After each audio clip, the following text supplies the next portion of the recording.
All right, so let's just call it what it is. It's a 4-letter word. F-E-A-R. Fear.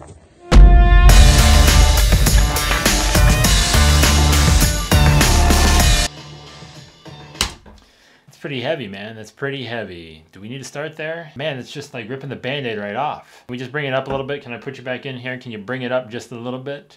Bring up the level? A little more pep in the step, as they say. Can I trust you to do that? Fear of what will people think? What if nobody watches? What if people do watch and it's not perfect? But I only have an iPhone. I don't know how to edit videos. I mean, I'm sure it's hard. But I only have iMovie.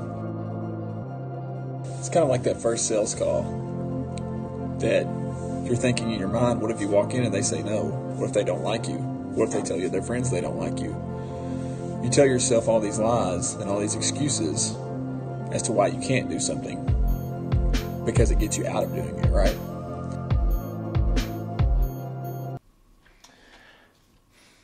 I mean that was good. I can't be mad at you, Adam. That was good. Let's try another excuse. It's been a struggle on and off for me personally. I'd say the number one, and probably something that most of you all or other people can relate to, is the need to be perfect with it, the perfection element. You think and you have this great idea about this awesome shot that you want to create or this topic that you want to discuss, and man, wouldn't it be great if I could put myself at a job site when I talk about builder's risk policies, for example, or in a small business when I'm trying to talk about business insurance. And sometimes that's just not possible. I don't know what you're talking about, Landon. It's pretty easy to be perfect. I mean, how hard is it to frame up a shot? Do a little white balance. You know, get some decent lighting. It's pretty easy. You know, I mean, if you're not perfect, what are you? It's my opinion anyways. So the agency that I work for has been more than generous in offering me time to work from home a couple days a week while my kids are home. And I can do that on my own schedule, which is nice. But it does present its challenges and is the reason that I wake up at 3 a.m. Also have been able to coordinate nap time, which is about now. They will all go down for their naps. And sleep. So I haven't, and I have one crying behind me now. So that's my cue to go.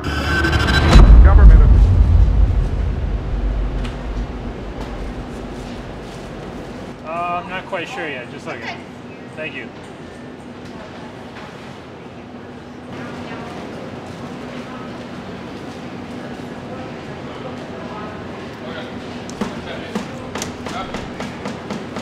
Preschool graduation cake.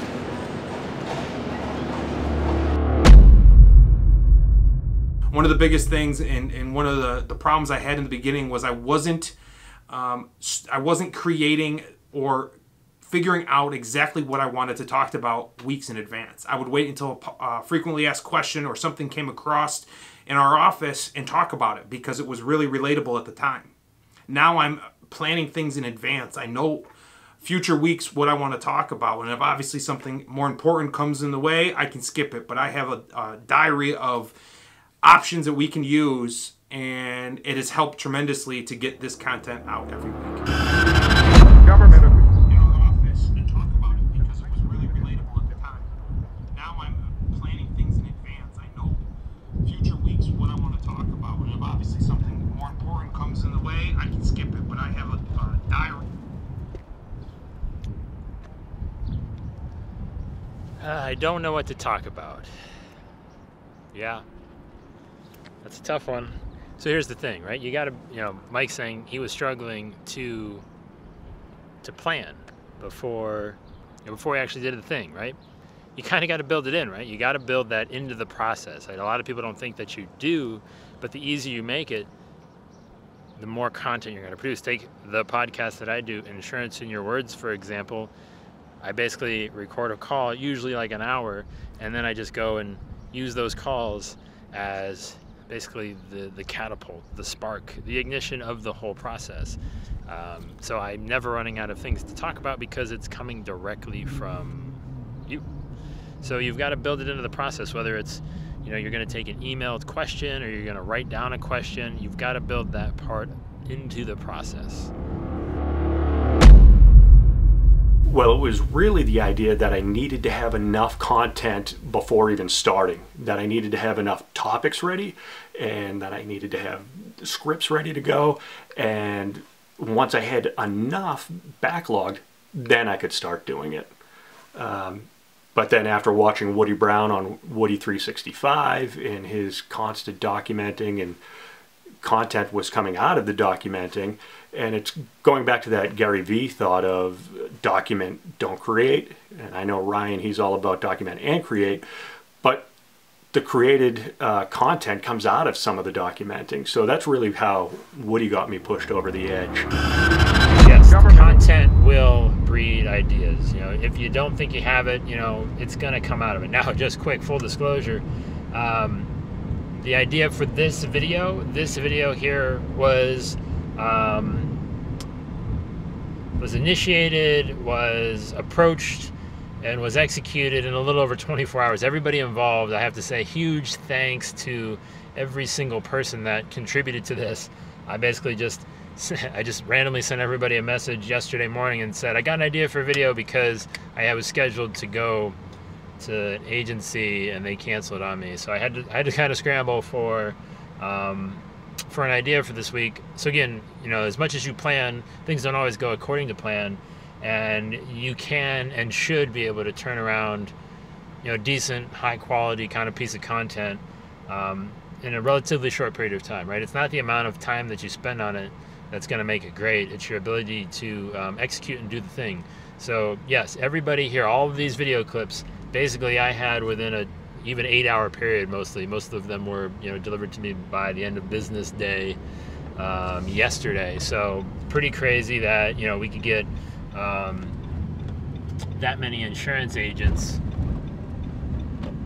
together filming video clips for me in that short amount of time. So way to take action, way to do the thing. It's good stuff. So the biggest reason that held me back from doing video is probably the equipment.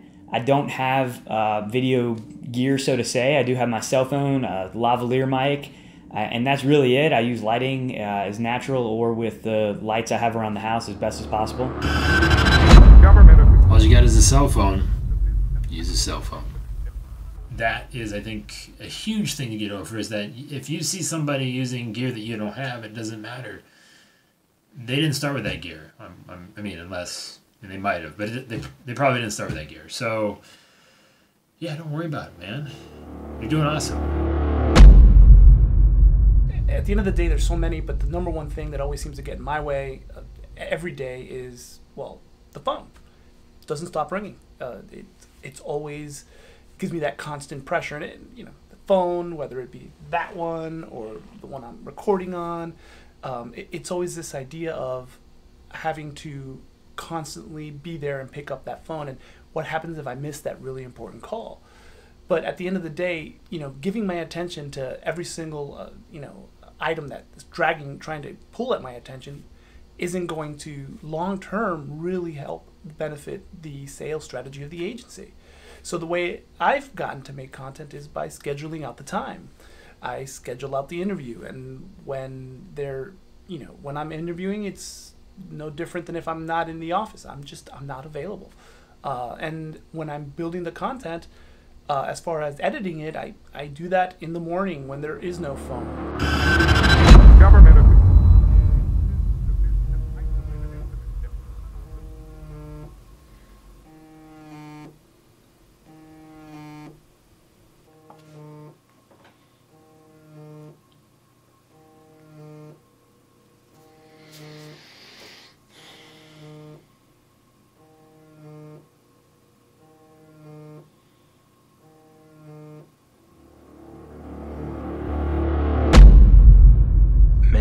So one of the biggest excuses that I kind of had to get through and push past before just creating a lot of the videos and the content that I do is really like the pursuit of perfection. My biggest challenge always has been sort of just being kind of a perfectionist when it comes to the things that I create, and then just kind of ultimately allowing that to either, one, keep me from getting started, because in my head I'm just like, well, I'm not gonna be able to do it like Casey Neistat or, D-Rock or, Peter McKinnon and all these vloggers that just create this amazing stuff. That was really kind of the biggest excuse that I had to get over, that it's okay not to be perfect. It's okay to be an individual. And the more I see sort of some people sort of really at the end of the day copying that format and those people versus just being inspired by them, the more I'm glad that I kind of pushed past that excuse and just started, creating and just doing it. Government.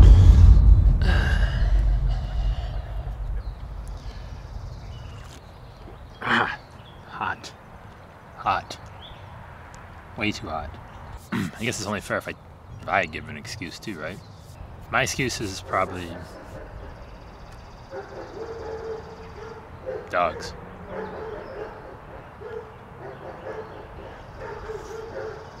All right. This is great. Are they done? Are they done? No, they're not done. It's so loud. I guess my excuse is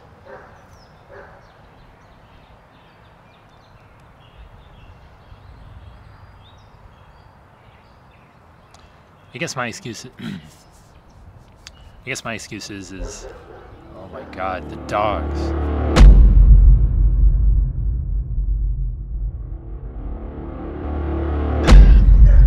Just waiting, guys. Don't have a video to film or anything. On a deadline, people. On a deadline. The excuse that I currently tell myself that I'm not necessarily happy with is that I don't need to get better. And it's not that I'm not trying to get better with everything that I put out there, but it's more along the lines of there are certain things that I maybe dismiss or don't think that are important. Maybe they are, maybe they aren't. But I do have the tendency to tell myself that I don't need to be better at this, and maybe I should, or maybe I do. And it's usually just like the finer detail points, whether it's using a certain tag or something like that. There's just certain little finer details that I tend to overlook and maybe devalue. Whether it's appropriate or not, I don't know. But just to constantly remind myself to pay attention to the details and even get better in areas that you sometimes think you don't have to.